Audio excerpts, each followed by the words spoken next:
about exogenic processes. I am Angelique Carieta. I am Solgar Strata. I'm Cedric Elbanding. I'm Sherihan Bentangan. I am Emmanuel Tibag. And lastly, I'm Jor Balindong. And we are the Group 2. Hello guys! Today we are going to learn and discuss about exogenic process and processes. At the end of this lecture video, the viewers are expected to know, describe and differentiate exogenic processes, describe how rocks undergo weathering, and explain how the product of weathering are carried away by erosion and deposited elsewhere. So they are genetically related to the atmosphere, the biosphere, and the hydrosphere, and therefore to processes of weathering, erosion, transport, and deposition, which will be discussed further later. The first type of exogenic process that we're going to tackle is weathering. So what really is weathering? Weathering is the on-site breakdown of rock and its eventual transformation into sediments. There are two types of weathering, the mechanical and the chemical weathering. So first we're going to tackle the mechanical weathering.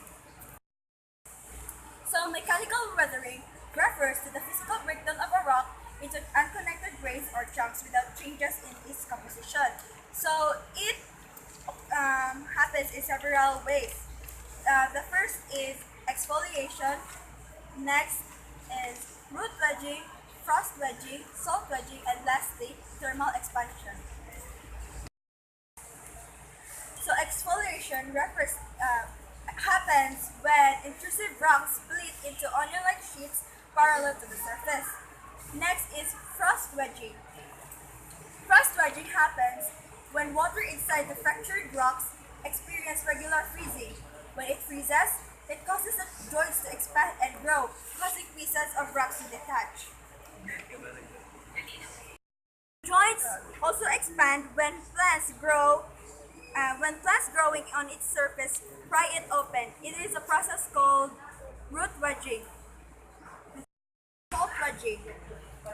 In desert or along coastal areas, salt solutions from groundwater or from sea spray can accumulate in the pore spaces and fractures of the rocks.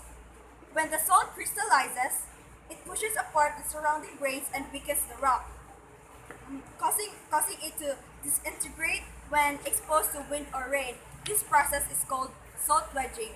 And after salt wedging, we have thermal expansion. Thermal expansion occurs when a rock is exposed to high temperature, such as forest fire. After it is exposed to a high temperature, its outer layer expands due to baking.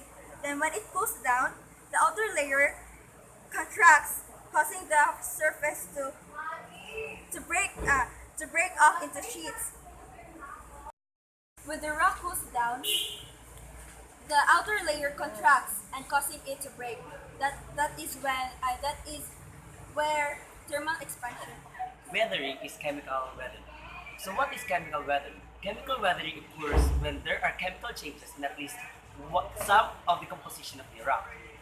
It is a surface or near surface process that is not influenced by high temperature or pressure. The chemical reaction occurs at a faster rate in warm, wet climates like in the tropics. So dissolution, hydrolysis, oxidation, hydration, and biological weathering are some of the common chemical reactions that occurs in rocks. So the first one is dissolution. Dissolution happens in a certain minerals which are dissolved in water. Hydrolysis means, hydro means water, and lysis means to break down. So, in other words, hydrolysis means or occurs when water reacts with the minerals and breaks them down. When an iron-bearing mineral reacts with oxygen, it forms iron oxide. So, and this process is called oxidation, or the reactions of oxygen with the minerals in the rock as it forms oxides.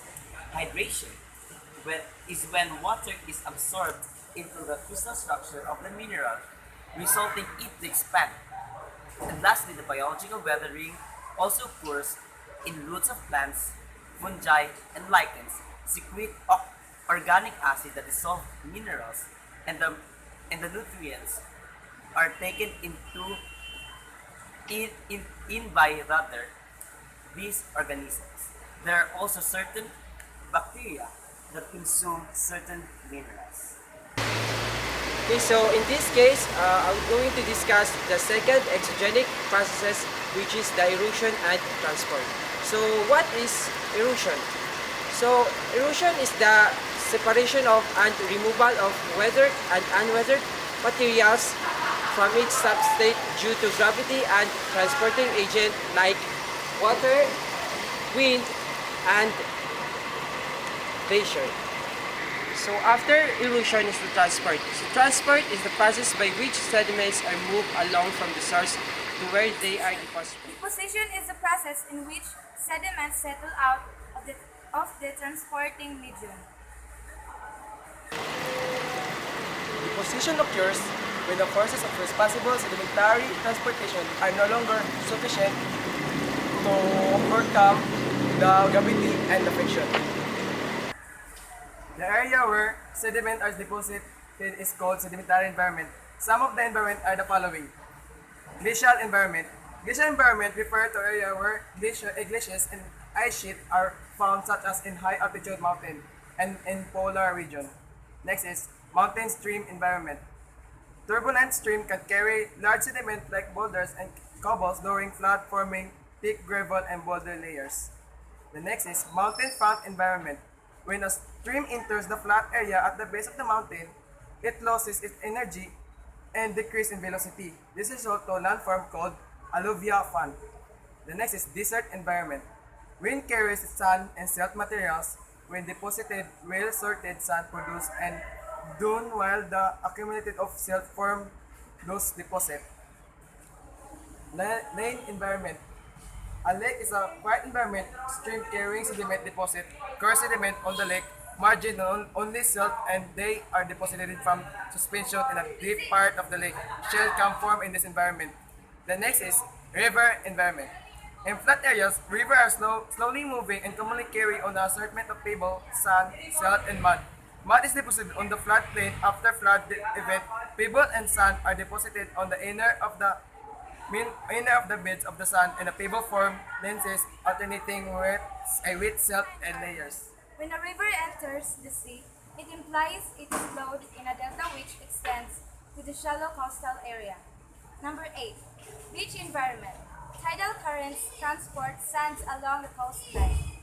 Number 9. Shallow marine environment.